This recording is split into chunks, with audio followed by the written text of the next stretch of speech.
So. Oh no. Wait, put this on here? No, it's too high, right? What if? Sorry. Put it back. But you diagonal. Okay, so. Like angle like that. So Okay. It's facing because this part doesn't need to be catched. No. This is really good. Oh, right here is good.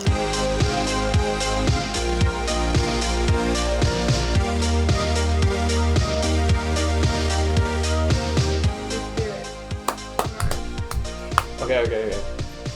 Glory to Jesus Christ. My name is Eamon Apollo, and welcome to the Blessed Fall podcast, where Catholics keep it real. My guest is Rosalinda. Say hi, Rosalinda. Hello. Actually, Rosalinda, what's your last name? Blancarte. Blancarte. But in Spanish is Blancarte. Oh, okay. Blancarte. Yeah. I've never met somebody with that last name, actually. Same. Yeah, it's pretty normally. It's not like a common last name that I've heard. Also, do you have a nickname, or does your family call you? Well, my family has a nickname, but It's not like related to your name. No. A nickname? What do you mean? Like a nickname. Okay, but like Rosie, you know. Rosie? Linda. No, Linda's not. That's not. It's different. But Linda. that's not related to your name. It's just what your parents call you. Linda. That's so funny. My Anyways, mom never calls me Linda. Yeah. So yeah, what major are you? I'm a sociocultural anthropology major. Oh my gosh, that was a little word salad. That's actually pretty cool. Yeah, you're the first. Okay, that's another first for me. Like first person. Yeah. Why'd you come to UCSD? Well, I came to UCSD because it's close by and it's a UC. My older sister, she came to UCSD, and I was like, well, where should I go? I was like, well, she went, so I'll go. So. You're from. I'm not gonna dox her, but from San Diego area. San Diego yes, area. yeah. Families from where? Just wondering. Well, my mom was born here in San Diego, but my family is from Mexico. How did your parents meet then? Well, they met here, and through a friend. Through a friend? Oh my gosh, yes. Yeah. Yeah, it's so cool. I feel like every person I talk to with their parents, they always meet their mutual friends. That doesn't happen nowadays. No, my parents. I think it was my mom's cousin. Your mom's cousin? Yeah. Oh, that's And my dad was friends with him. okay. That's hilarious. That's funny. Yeah. Okay. So we're gonna get to it. Your Catholic faith. Has it been integral to your whole life, or? I would say yes. Oh, interesting. So yeah, you never have. Did you have a moment when you doubted or anything like that growing up? Not really. Interesting. Okay, that's interesting. It's kind of always I feel like for me, when I think about my Catholic faith throughout my life, it's always something I took seriously. Mm-hmm. But in terms of a real relationship with God, till college. I see. Yeah. So what was it like growing up exactly? Well, I would say that my role model for the faith is my grandma, because she lives with us, and so she's always praying. She goes to daily mass. I walk downstairs and she'd be praying already, and she's always praying the rosary, praying the chaplet, always praying. And so a lot of times she would invite me to pray the rosary, and I'd be like, okay. And so I would start with maybe one mystery, maybe two, and then I'd move to the whole rosary. And she has always been guiding me, she always tells us to pray. And so she's always been my role model that has helped me, in the faith.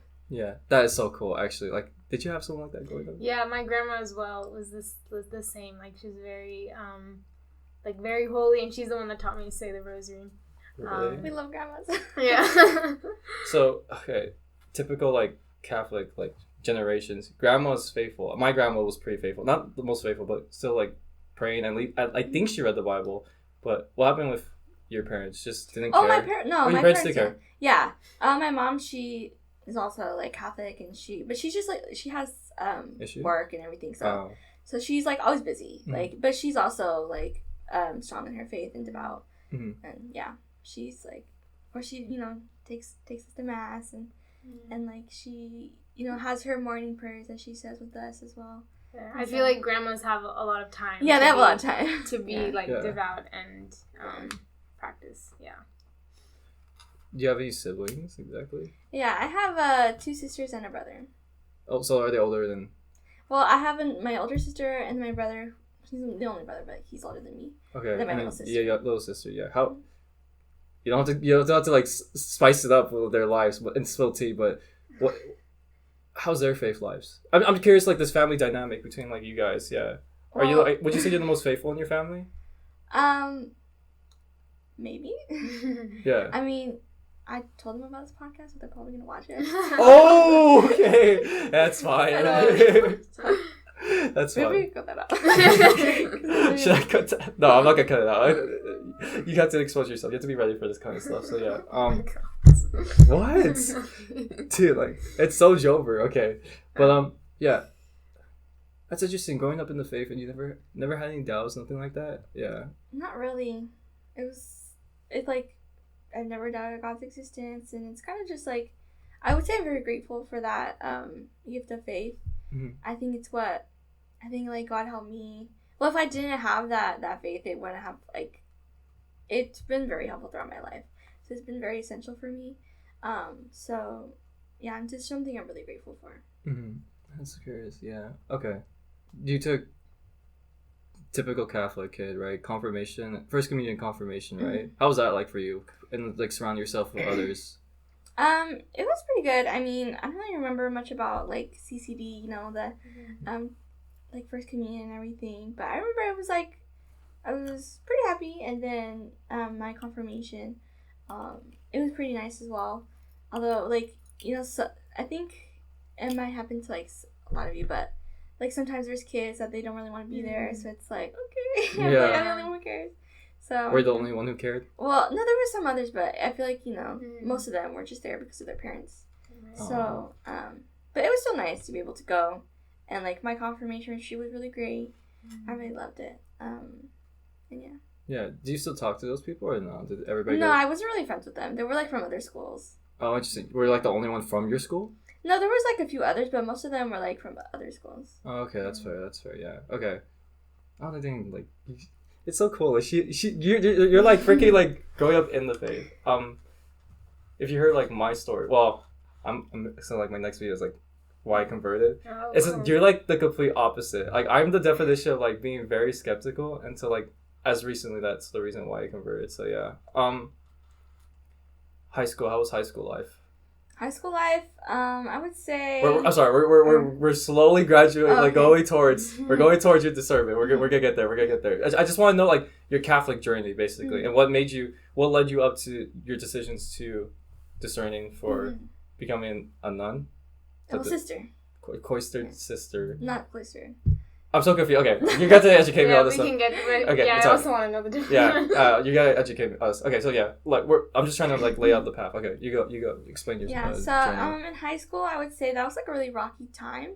I would say my prayer life wasn't that great, so it was kind of just like, and also like I remember high school was kind of like a time where I was like really insecure. Oh no, that was mostly middle school, but I think like high school is when I was like working out a lot of stuff, and like I still like prayed, but it was very like superficial, my prayer life.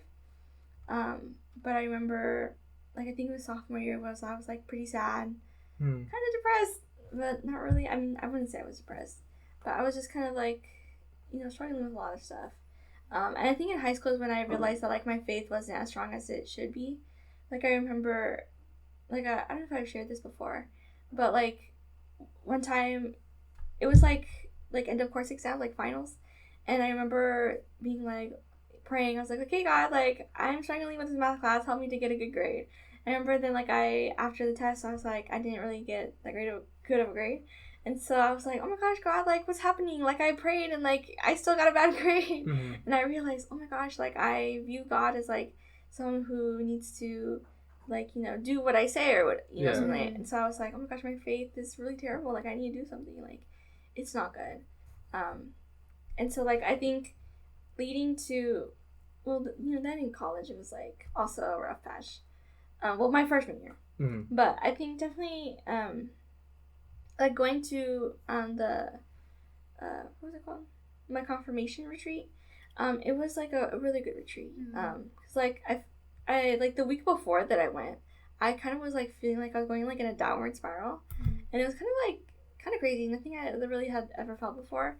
But then after the retreat, I felt so much better. Like, I remember during the adoration during that retreat, I was like crying. I was like, and it was really beautiful. Like, and I remember like, you know, they say like, oh, we have people at the back, you know, to pray for you and everything. So I remember I went and I was like, oh my gosh, like please pray for me so that I can always feel this way and feel loved and everything. And like, of course, like, you know, after, you know, the retreat high, you know, ends, and like there was still kind of like not the greatest prayer life. Like, like for me, it was always like up and down. Like sometimes it'd be really great, and then sometimes it wasn't. Because I feel like also my discipline, and like, you know, you get lazy and you like sometimes like, you know, I'd be like, what's the word? Inconsistent.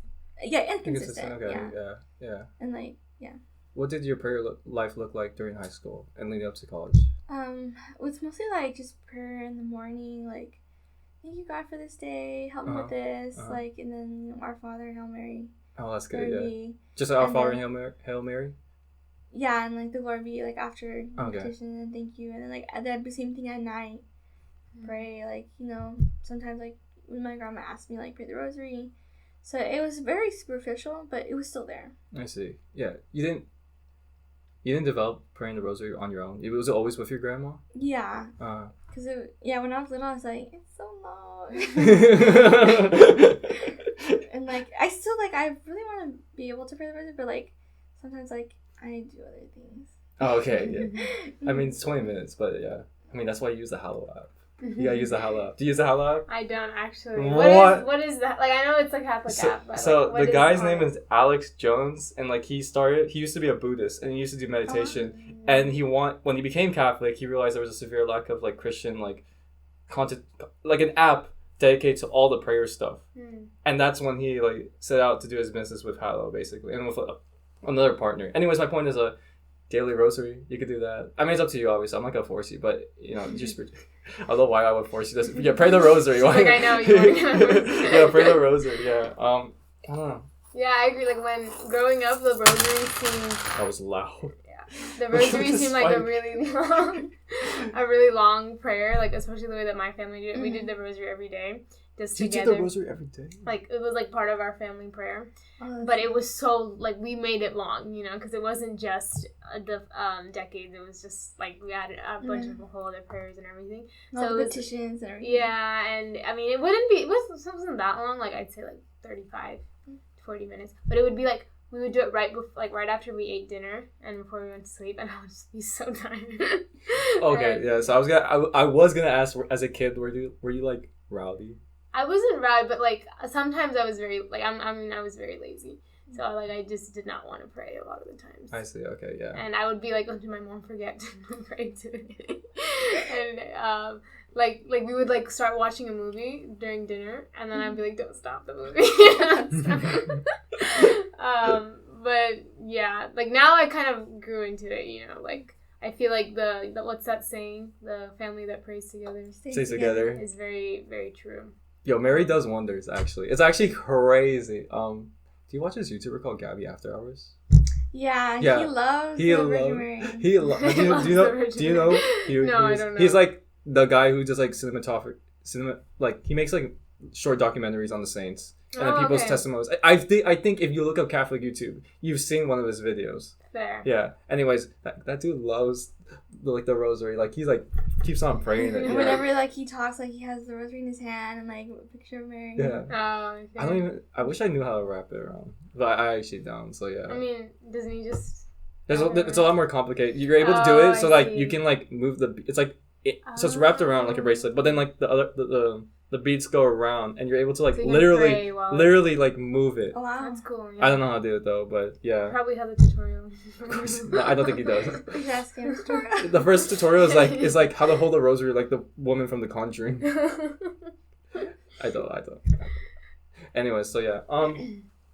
High school. How'd you do during the freaking virus pandemic thing? Actually, like I really like my time like indoors. Okay, I need to hold back my judgment.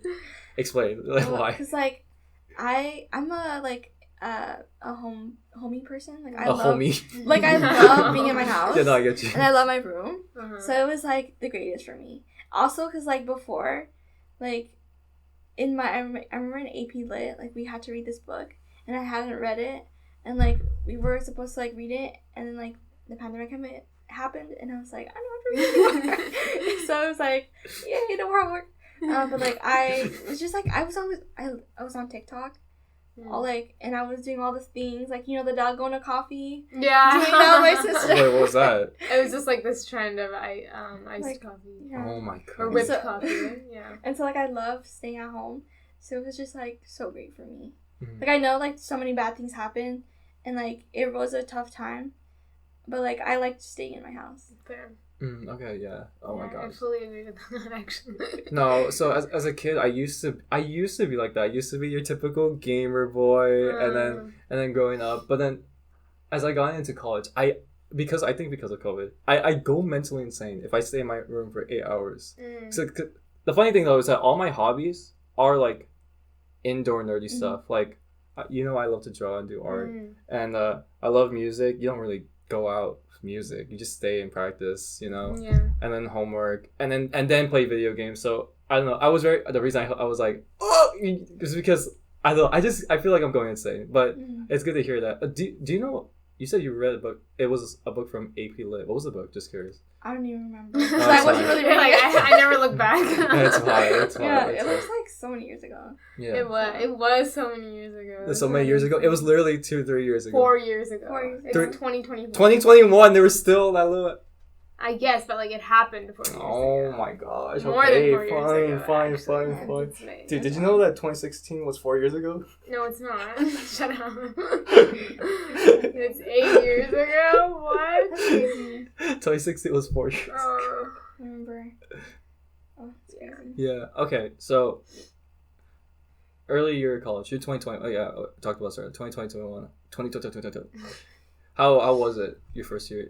So like, I was really like scared to go because I was like, this is my first time like leaving my house, and I was like, I'm gonna be all by myself. Also because I had a single, and so I was like, and I was like really shy, so I was like too scared to talk to my sweetmates. But yeah, it was like kind of rough because like it was my first time, and like I thought that like having classes later was gonna be great. I was like, oh, I'm gonna wake up, you know, my time, then go to class. But that was not how it was. And my sleeping schedule was so terrible, and so then I kind of just like, it was waking up, and then like I would also because I just never realized how like exhausting college would be. Like, you know, everything is so far away. Like if you want food, you have to go to the dining halls. And I was just, like, so tired, and I was like, oh, my gosh. So sometimes I would be eating, like, at 5 p.m. for the first time. And it was, like, really crazy. And so, yeah. And so, like, it was... And then but because of everything, I was, like, pretty sad. And so, and also I wasn't, like, making as many friends as I wanted to. And, like, I was in Summer Bridge, if you guys know that program. Yeah. And so, like, we had, you know, you have, like, a mentor. And so, like... It was kind of like sad for me to be like, hey, so like things are not going so great, but you know things are gonna get better. And every time I met with her, I was like, things are worse. I was like, they're not better. And so, that was pretty funny. Yeah. So and then like I remember she wasn't like Christian or like I don't know if she like followed any religion. But I remember, like, one time she was like, so how's your relationship with God? Like, wait, just straight up. Just straight up. Yeah, because like, I had told her about, like, my faith and everything. Okay. I was about to say, if she said that straight up, like, that's a first for you. And if she's not religious, it's just like, oh. Yeah, but, like, I had told her before. And so she was like, oh, how's your, like, prayer life or relationship with God? And I was like, not so good. Oh. And, like, yeah, so, like, I had, my prayer life was, like, superficial, and it wasn't really deep or anything. And so like I think when she told me, I was like, oh my gosh, like I need to do something. And so I think like that's when I decided I was like, I need to do something, because like for me, like I think I talked about in my my talk, I was like, for me like feeling love was always like something that I struggled with. And so like for me like what made me like want to actually like have a real relationship with God is that like I just felt really empty. I was like, I feel so empty, like just like know love. Like you have this hunger for love, and so that's what kind of hunger for love. That was a really really good choice of words. And so that's when I was like, that's it. Like, I'm gonna go talk to Father Chris, because like I've been to the Newman Center before, but I was like, well, at the time my major was international business, so I was like trying to do like all the business stuff. So I was like in women in business, on campus. So I didn't really go to many Newman events because I was like, oh, well, the time's conflicting. You still went to mass, right? Mm-hmm, yeah. Okay, yeah. But also I would like, after like a few weekends of being here, I would go home and go mass over there. So I don't really go to mass on Newman. Yeah, it's fine. So, yeah, you're fine. Yeah. So yeah, that's when I was like, I'm gonna go talk to the priest. So I was like, I went to go talk to Father Chris. And I remember like before, like I had emailed him and everything. Like, oh, you can do that. I was like, yeah, for me, I was like, I want like a profound relationship with God. You know, like you read from the saints, and like their relationship with God is so profound and so beautiful and so intimate. And I was like, that's what I want. Like, I can't just be here with like my superficial prayer life and like not really know God. So I was like, I'm gonna do something. So I went to go talk to Father Chris, and I was like, how do you pray? Like, he showed me, like reading the Bible and everything. And so that Lent, I was like, I'm gonna read the Bible every day. And so I did, and that's like when everything was changed, and like I felt like I was able to have like a real relationship with God and learn so much about him as well. Mm-hmm. Oh wow, yeah. You didn't read the Bible before then? Well, like I would, but like basic stuff, like, oh, here's a gospel, here's what Jesus did. Yeah, and like there be sometimes where, like, I remember like during the pandemic, I was like, I saw something on TikTok, someone was like, oh, read this like for 30 days. I didn't read it for 30 days, but it was like some days I was like, wow, read the Bible. And oh like, yeah. so cool. Did you try Bible in a year back in 2020?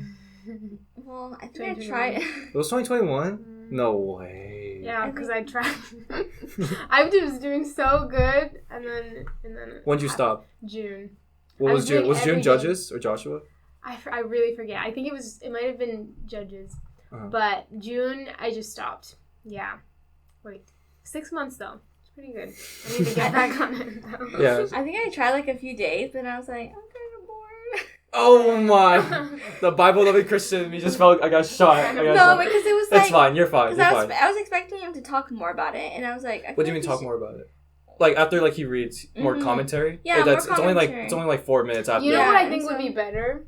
Is if he just had commentary and he didn't read it. Oh, you know, like he'd be like, oh, you read it yourself and then you watch. You know? Yeah, so like I was expecting more commentary, and I was like, I feel like I'm just, it didn't feel like enough for me. So it's like, Father Mike Schmitz is crying. I love Father Mike Schmitz. He's watching this. Yeah. If Father Mike Schmitz was watching this, I'm gonna cry, bro. I ain't gonna lie. We love Father Mike Schmitz. Come to Newman. Well, it's okay, Rosalinda. It's what a gift. At least you tried. At least what a gift. Golly. Yeah. Okay. Oh, Sorry about that. Crack it up. Where were we? Okay. So now you're in college, and now you're getting through. Yo, glory to Father Chris. Yo, God bless. Mm-hmm. What comes after this? Basically, like all this, like you're growing your faith now, and it's even stronger. Is it getting stronger, or is it still? Yeah, that's like when my faith started. Like actually, like I felt like Jesus became not like someone who's like far away, but someone close. Oh wow! Like someone that I'm like, oh my gosh, like I can love this man. Like he's wonderful and amazing, and he's everything I've ever wanted. Yeah, I apologize. So like, okay, we teach in like Catholic classes that God is love. Well, like you kept saying like your prayer was superficial, your relationship with God, and you said earlier that you use God, you know, like that verse from Mark, ask and you shall receive. What happened to like having a personal relationship with God this whole time? Like you were taught that, but you never just tried or anything like that? Well, I guess like I didn't know how to pray well. Like I didn't. It's just prayer. It's just prayer. I see. Mm-hmm. Yeah. That's interesting. Okay. Now, is this like 2022 or 2021? I'm just trying to get a time frame. This was like my freshman year. Year. Met. Probably like 2021. Yeah. Did you meet all the other Newman peeps? Not until like my last quarter of freshman year. Mm-hmm. So like started to get to know people. Yeah. Cause like I had gone to like 2 CLCs, and I remember like in the beginning, like I went to like the ice cream social and everything, and welcome mass. But since I was always like, since at that time I was like, my major was international business. I was like, oh, I need to, figure out my life and my job and career. And so I was like doing women in business. So I was like doing all that stuff. So I didn't really go to new events. And then I would always go home like every weekend. So. Oh my gosh, yeah. You took like the trolley back home and everything? Well, my mom would pick me up. Okay, cool, yeah. Because I didn't want to take the trolley. No, it's the trolley's terrible. Have you been on the trolley like all the time? What do you mean? Have I been on the trolley? Dude, like just seeing homeless. No, that? I'm sorry, dude. Like just seeing homeless people. It's actually like surreal. Yeah, surreal. Yeah, it is insane. Yeah, we were like, especially when you go downtown and then come back. There's just so many people. But yeah, I think for me, like I just didn't want to go because like I had like all my stuff and like I didn't have like a real like. With me, it was kind of like a, like those laundry baskets? That's like where I put all my clothes, so I didn't want to be like my big old laundry basket with all my clothes. Like, yeah, okay, that'd be awkward. Yeah. No, I get you. Okay, that's fine, yeah.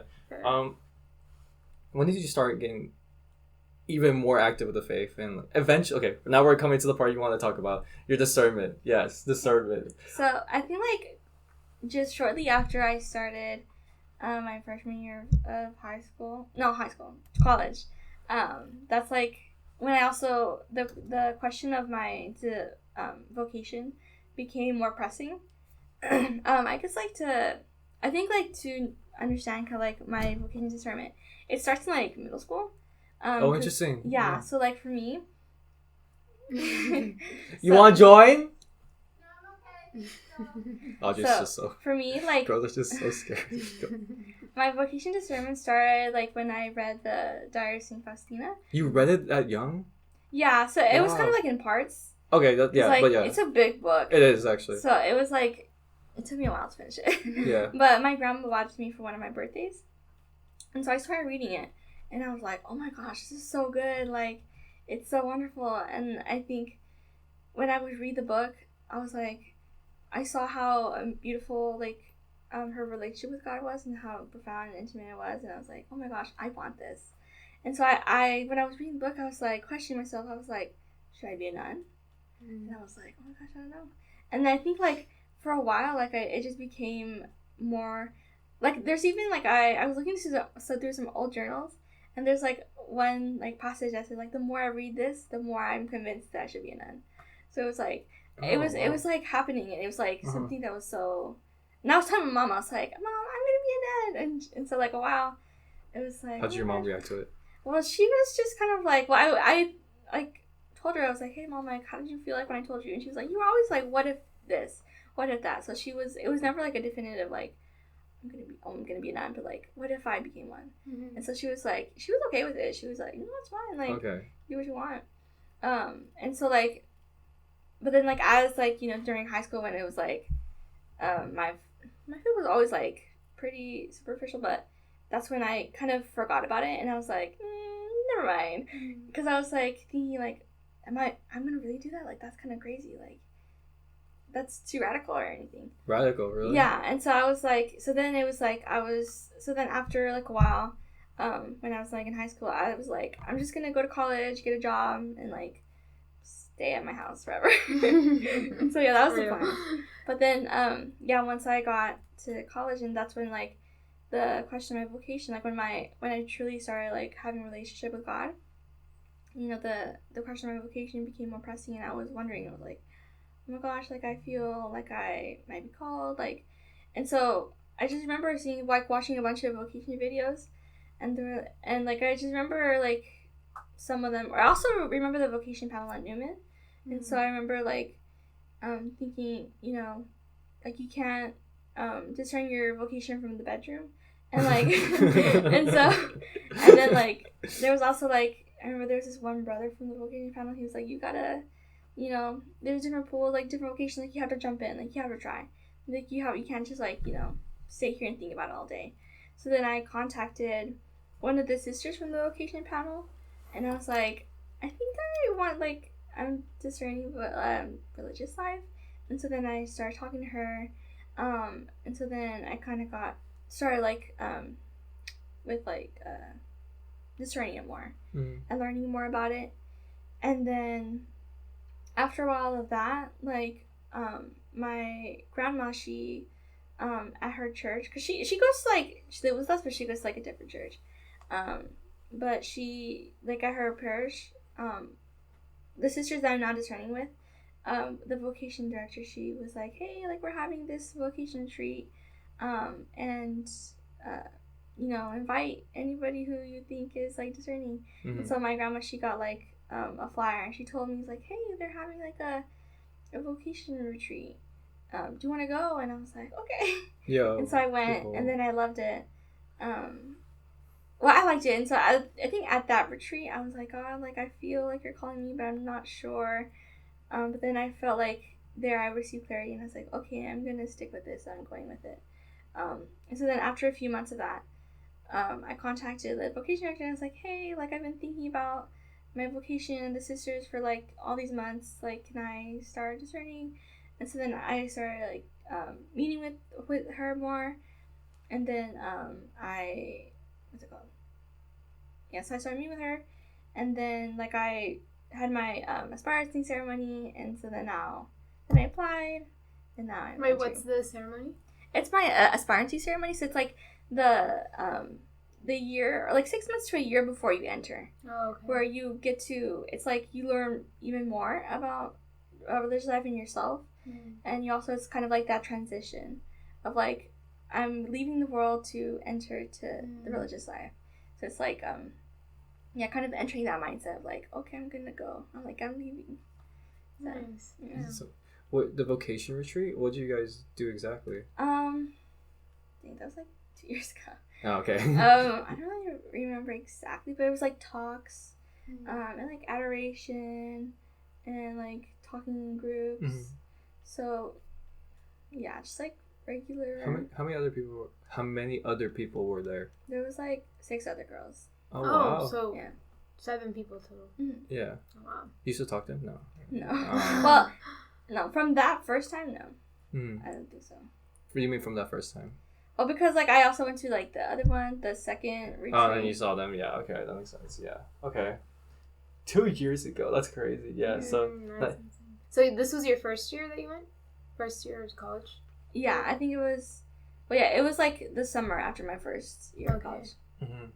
So, what made you, like, slowly and steadily confirm your decision to really want to? So, well, there was like a lot, but I think like the first number one thing that that I was like, I think this is like the vocation for me, was just like that desire for that, profound intimate relationship with God. Like, when I was growing up, like, marriage was never something that I ever thought about.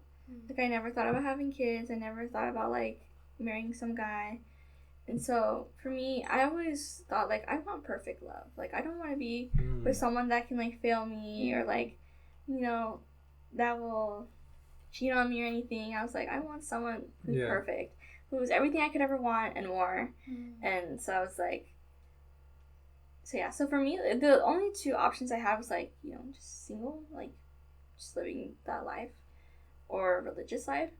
And so, like, when I learned more about it, I was like, oh my gosh, like, that's beautiful. I want that. And so, yeah, I think, and also, like, I kind of was, like, piecing my life. I was thinking about it, like, if I were to enter, like, can I do it? And, like, there's like 3 vows you take, so chastity, poverty, and obedience. Yeah, those are the 3. And so I was like, well, I think I can do it, because, like, I was never gonna get married anyway, so there's no reason for me to, like, not go for that. And then for poverty, I was like, well, I've always been a simple person. Like, I've never That's been good. Yeah. I've never been one to be, like, asked a bunch, like in my family, like, I'm one of the, like, the kids that, like, don't really ask for anything. Low maintenance. Yeah. And so I was like, I think I can do it. Like, it's true. So I was like, yeah, I was thinking, like, I think I can do it. Like, I'm pretty obedient at home. I mean, most of the time. So I was like, most of the time. So I was like, I think I can do it. And yeah, so I was just like, I feel like I can do it. And then, what else? I think, yeah. So I think just, like, knowing that, it was something, that perfect love was what I wanted. Oh, and also, like, I remember one time when I was like, there's this, like, sister who I think she's been on Ascension before, but her name's like Sister Miriam. Oh my gosh, yeah. Do you know Sister Miriam? I'd have to see her. She's one of the more famous Ascension Presents guests. Okay. And like star hosts. Like she wears like the blue veil, right? Blue habit. She was a gray habit. Gray habit. It was great, yeah. Yeah. And she was so beautiful. Like, I love listening to her talks. Mm-hmm. They were what, like, helped me to see Jesus as someone, like, very kind and gentle and, like, someone who's, like, so loving. And so I remember she was talking about, like, spiritual motherhood. Or she was talking about motherhood in general. Mm-hmm. And I remember, like, someone, like, reading, like, seeing a video that's, like, if you want to enter a religious life, you should want to be a mom. And I was like, okay. Mm-hmm. And then, like, you know, people talk about spiritual motherhood, and I remember Sister Miriam, she said something about, like, mothers are, like, a place where one can go and safely be loved. And I remember just hearing that, and I was like, that is so beautiful. Mm-hmm. And, like, I feel like within my discernment, there's this desire that's grown of wanting to love others. And I love that quote of, like, mothers being a place where one can go and safely be loved. Yeah. So I was like, oh my gosh, like, so beautiful. Like, I think it was just, like, growing in that love for God and growing in that desire to love others. And I don't know, just that spiritual motherhoodness. And so I think it was all these things that combined together that I was like, I think God is calling me here. And I think I took, like, there's also been times when, like, I've been in adoration, like, before I just started like, seriously discerning, I was like, God, I just want to give my life to you, you know, like, that desire to do that. And so, like, it was these times when I would discern, I would think back to these moments in my life where I think, like, you know, maybe God is calling me to this. And so, yeah, that was nice. So what religious order specifically? Oh, so I'm discerning with the Sister Servants of the Blessed Sacrament. Sister Servants of the Blessed Sacrament? Mm-hmm. Yeah. And so, like, for me, I really... She's looking it up. Oh, sorry, I need to look this up. So you explain. Yeah. So they're all about the Eucharist. So their, like, mission is to adore Jesus in the Eucharist and to teach others about him, to make him known. So they started in Mexico. Oh, interesting. Their founder, his name is Silviano Carrillo, and the congregation was founded from like a sacrilege.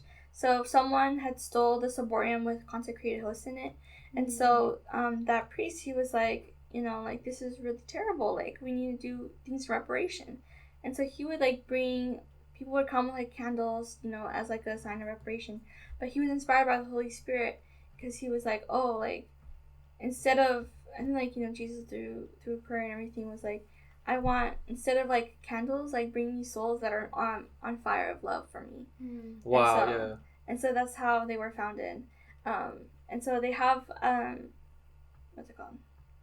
They have provinces in Mexico, I think Chile, Peru, I think Central America, and here in California. Oh, here in California, really? Yeah. And so when I met the sisters, like, they were so joyful and so wonderful, and I was like, this is so great. Like, I feel like I'm at home with my family. And wow, that's beautiful. Yeah, it's really beautiful. And so, like, I remember when I was, like, thinking of, like, communities to enter, I was like, I had my little checklist. I was like, I want them to, like, do adoration, because I love adoration. I want them to love Mary. I want them to be close by. And I want them to be Mexican. Because I was, like, thinking, like, you know, when I was, like, looking at different congregations, hopefully this doesn't sound offensive, but I was like, there's a lot of white sisters. And I was, like, thinking, like, I want, you know, my culture and everything. And so, You're fine. And so I was thinking, like, oh, like, for me, I was thinking about breakfast, and I was like, I really want eggs and beans, because that's what I have for breakfast all the time. And so I was like, I can't just be eating, like, other things, like, I need this. And so it was so great, because, like, when I went to the retreat. No, I'm laughing so hard. You said, I don't want other things. Your other thing was eggs and beans. It's so Mexican. You're fine. And so, like, that, when I went to the retreat, like, our first morning, they had eggs and beans. And I was like, oh, this is perfect. This is the perfect fit. And so, like, you know, they're all about the Eucharist. And they also have, like, devotion to the Virgin Mary. And they pray the rosary and everything. So I was like, they meet all my requirements. Like, this is great. Oh, that's what they're oh my Mexican. Gosh. They, like, love Jesus in the Eucharist. They love Mary. So what are And they called? they're- Sisters of The Sister Servants of the Blessed Sister Sacrament. Servants of Blessed Yeah. Sacrament. Yeah. I'm gonna put it up in the video right here. There's the image right there. Right here. Why would I put on your face? But yeah. Oh, that's so interesting. Yeah. There was no other religious order you could think of but them, right? Yeah, because I had like searched up and I was like, when I met them, I was like, they're everything that I want. So I was like, Lord, if you want me anywhere else, you're gonna have to do something. So I stuck with them. Yeah. I've gone this far, so I think. Yeah. I think God Oh wants my me. gosh. Yeah. So okay, so these are sisters. Mhm. So then, what's the difference, sisters and Okay. nuns? Yeah, so a nun is like, so they stay in a cloister. So they Yes. can't really, they don't leave. They kind of just stay there and they pray all day. And they have like the litany, or what is it called? Not litany, or was it? Liturgy of the Hours. Liturgy of the And Hours. so they have like, all their hours and they like, do the work there. So they kind of just stay there and they pray. That's So they their- never leave the. Yeah, they don't really leave. So it's, I feel like Oh my cloisters God. are a lot more stricter. Alright. Do they even do like service stuff outside their convent? I'm not really sure. So, but- so I don't know what like cloister nuns do. in Because convents. my aunt is I always said she was a nun, but maybe she's not. She's a Carmelite. But What I in don't know the if they're- world? I don't know if they're nuns or sisters, but she says that they have a convent. Kill him. They have a convent, and like she leaves. She definitely leaves, but but it's not like. I guess they don't do that much work outside the convent. They do stay mainly. She can leave. Also, is it a thing like? Because for my aunt, she can't go to any weddings or celebratory events, but she can only go to like funerals. I'm not exactly Maybe sure. it's because she's a nun. I Maybe mean, she's a it's nun, like yeah, she's not a sister. probably because like it depends from different like communities. Yeah, So it sounds like she's a nun. yeah, because she's not like that cloistered. Like she has, I think it's because she's a mother. She has a phone, but before she didn't. So I guess it's because she became like. Yeah, I mother. think the Carmelites are cloistered.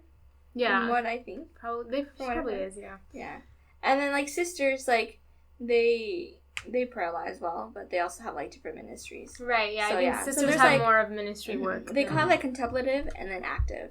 Okay. Oh So- yeah. Okay, that's pretty. Yeah, I see. Yeah. Yeah, so like the community I'm with, like they're both. So Oh, that's why interesting. yeah, like Yeah. contemplative and active, so that like they pray the liturgy of the hours and like they do pray a lot, but they also have like their different ministries and everything. Before we continue, have you been praying the liturgy of the hours? Well, a few times with them, I feel like it's kind of a lot. Well, not that it's a lot, but like It's been a game changer for my prayer life. I will admit that much. I when I was growing up, I'm gonna downplay a bit, but I do like reading the Psalms a lot. I really enjoy it. And just like going through, and especially like night prayer with when at the end when you talk about like you do like Salve Regina. It's like it's so good. I love it. I love it so much. I don't know. I always wonder if you were into it. Or are you just practicing? well, I feel like I'll really do it when I enter. Okay. 'Cause, like, Okay. I know. I feel It's fine. It's kind of confusing too. Is it really that confusing? Well, if you have like the book, you flip through. Oh my gosh, you have a pages. giant book that's like $200, Oh sure. my god. Well, I don't have it. Well, I was given like the little book, Oh really? so it's in my room. That's so cool. So when are you going? Do you know when you're going to enter? Yeah, Or- August 31st. Oh wow. Okay. Oh my That's gosh. So soon, actually. Dude, Yeah. August 31st. It's May 7th. That's exciting. Wow. What are your plans for the summer? Are you doing anything? Well, my mom said that I should practice waking up early Okay. because like I think they are ready to pray like at 6 a.m. Okay. So I'm gonna have to probably Practice. spend my summer practicing to wake up early, and hopefully spend the last time I can with my family. Mhm. Oh my gosh, no. That made me feel bad. Yeah, Are you because you gonna- officially move out, right? And Yeah. Oh my gosh. How do you feel about that? Yeah, Well, I am really excited to enter. Okay. I feel like it's like a new chapter in my life, and like I try not to think about it because like I don't want to be crying and be like, because like I definitely like I love my family. They're really wonderful. But I also feel like, it'll be great for me to go. I feel like it's just like any other, like when people get married, they cry because they're leaving their family, Yeah. or at least I would cry. This is a very big decision. Yeah. Yeah, it's a Dang, huge decision. it's amazing that you. But I feel like you also probably feel so much peace knowing that, Yeah. like, this is what you're going to do. And Yeah, like, once I, like, when I was switching my major a bunch, like, I was like, oh my gosh, like, I don't know what I'm going to do. I was stressing, and I was like, I don't know what job. Then, like, once I started discerning, and I was like, oh, this is what I'm going to do. I was so much more calm. Yeah. No more stressing about the future, because I was like, God's got me, like, it's fine. Like, he's going to help me through it, and he's going to, you know, guide me, so. Like, I think after, like, a year or so, like, I was like, I'm good now. Yeah. I'm good. That's so beautiful. There's like a verse from like Matthew chapter 8 of, I think you know, it's the one where you talk about Jesus talks about the anxieties of the world, and like, why do you worry about that? God the Father cares for the birds that eat. Why do you worry? He knows all the amount of strands in your hair. Why do you worry? Dude, it's so cool that you have like you're this. And I don't know about you, but I'm stressed. I ain't gonna lie. No, yeah. I'm stressed about living in the secular world, but yeah. Yeah, and I know he said earlier that like you were like the first person that he's met that's discerning. And I feel like it's the same for me. Actually, no, my cousin is a priest. Your cousin? How old is your cousin?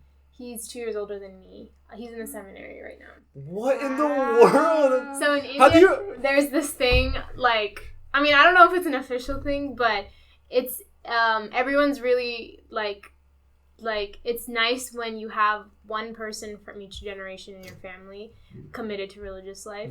So for my generation, it's my cousin.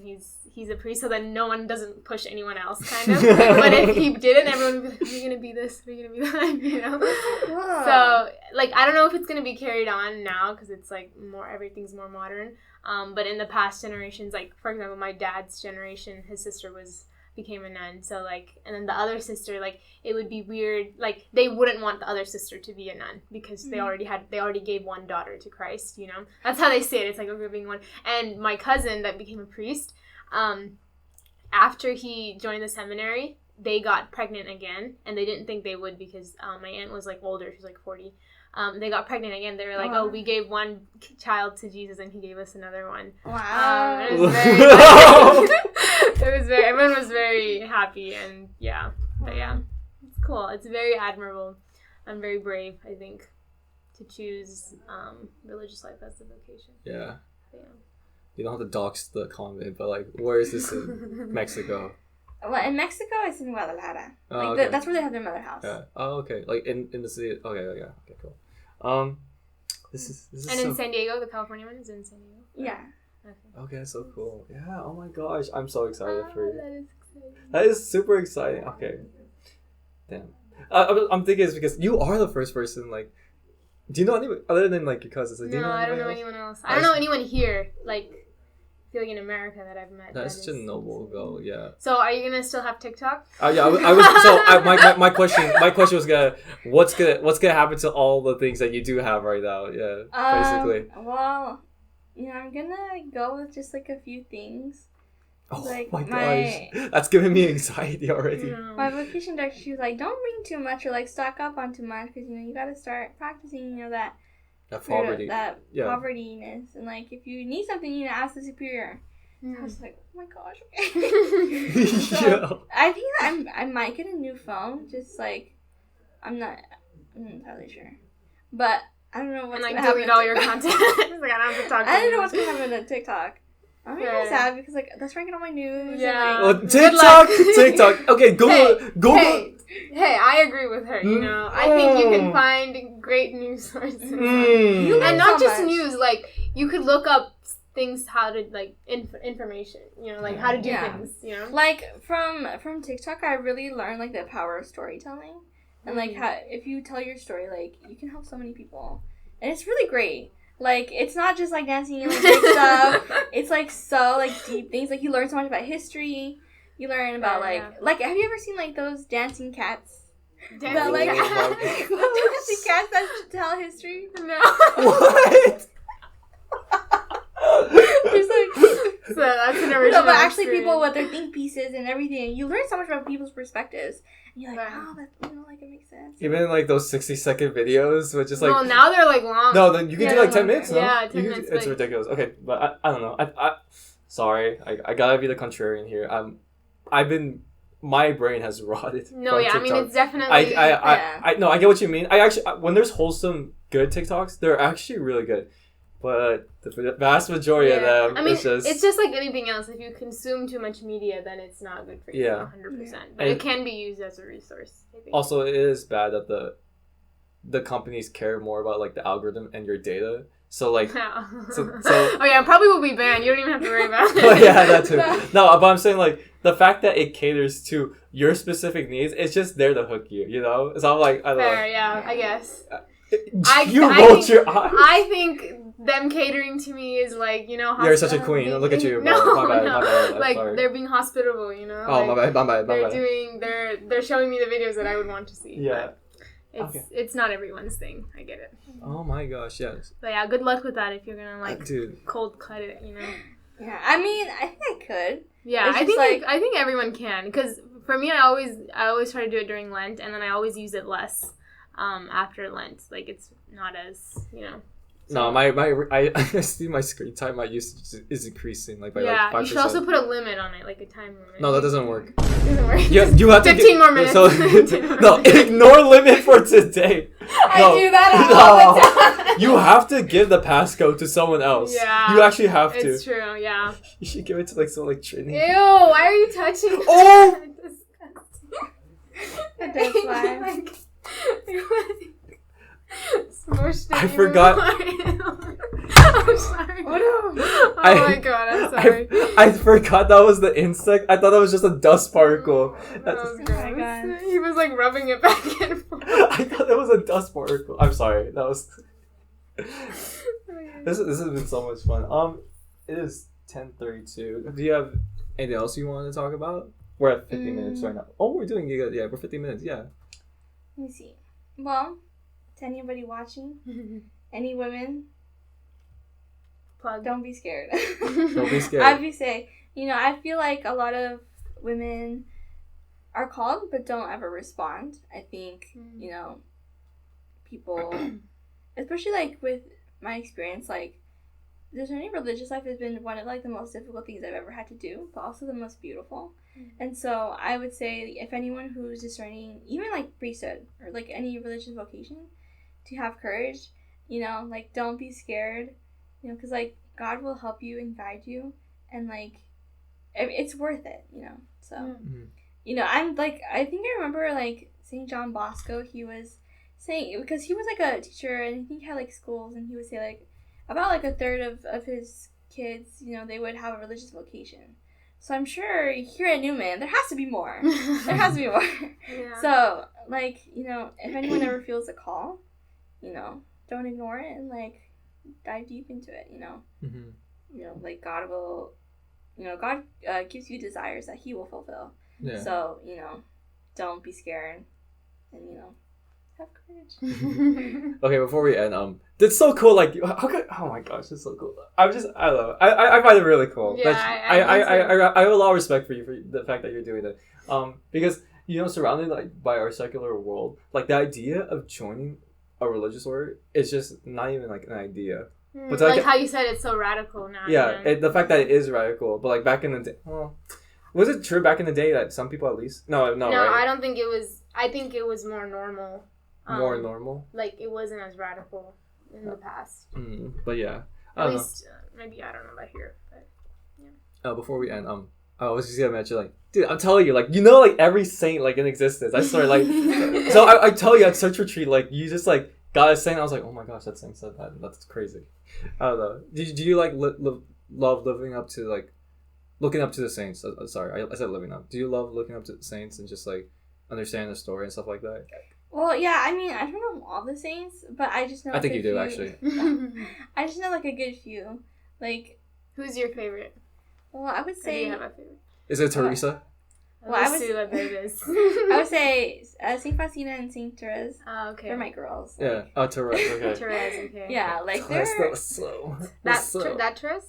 Or Therese Lisieux. Okay. Yeah, That's 'cause, why I like, said it in French. What do you think of? I mean, I don't know if there's another French Saint Therese. like Saint Faustina. Like, I love her diary. Like, that's what Yes. sparked my discernment in the first Oh place. yeah, okay. And so, like, everything she talks about, like, I love, like, God's mercy. That's something that's so beautiful. and seeing her as, like, her little way was, like, it was so Mm. beautiful because, like, you know, she, to her, like, her sisters, like, and to many people, she didn't really do much to, you know, in their eyes. She didn't really go places or do, like, you know, super crazy things. Like, you know how a lot of the saints, they do, like, really Yeah. cool things. But, like, she was still, like, such a wonderful saint. She's a doctor of the church. Yeah. And, like, How you did know, she earn to be a doctor of the church? Do you know? when you become a doctor of the church, it's, like, you have, like, a lot of, well, your writings, your teachings, Yeah. like, they add to the church, and, like, it's, like, Yeah. a lot of teachings. I'm not really exactly No, sure. I'm not sure either. But, like, I love that, like, you know, that message of, like, doing ordinary things or little things with, like, great love. Small things with Small, great yeah, love. small things Oh with my great gosh, love. yeah. It's Who like, said that? What? Who said that? I don't know. As I said, oh my gosh, that's so. I was gonna say, oh my gosh, that's beautiful. I don't know who It's said that. Mother Teresa. Sorry, Teresa. Okay. but yeah, like, doing, you know, like, little things can, like, and just, like, everyday life can be holy. And so seeing someone who was just, like, in the convent and did little things, but did them with so much love, Mm-hmm. and she's a doctor of the church and she's a saint, like, that's amazing. Like, Mhm. that's beautiful. And, like, it makes me feel better because, like, I don't do anything. Like, you know, so it kind of, like, makes you kind of put things in perspective, and, like, it kind of makes me see, like, even if, like, in my own home with my family, I can do things with great love, and that can be a lot, you know. Yeah. So That's so beautiful. I think one thing Catholicism has over the other forms of Christianity is the saints, the communion of saints. The fact that there are those who lived before us who try to live a holy life like Jesus, and I find that so beautiful. Yeah. Oh my gosh, Rosalinda, this is This is so cool. I Yeah. think this is one of your best. I think sorry, I keep looking because you have class at 11, so yeah, and you have to actually watch a lecture, and I actually have No, to I study. mean I don't have time anymore. I'm just gonna go to work. It's okay though. This was worth it. This was worth it. Rosalinda, thank you so much for coming on. I really appreciate it. If Rosalinda's family's watching this, You have a great daughter. Yeah, you have- sister. Whatever, yeah. So yeah, who wants to sell out?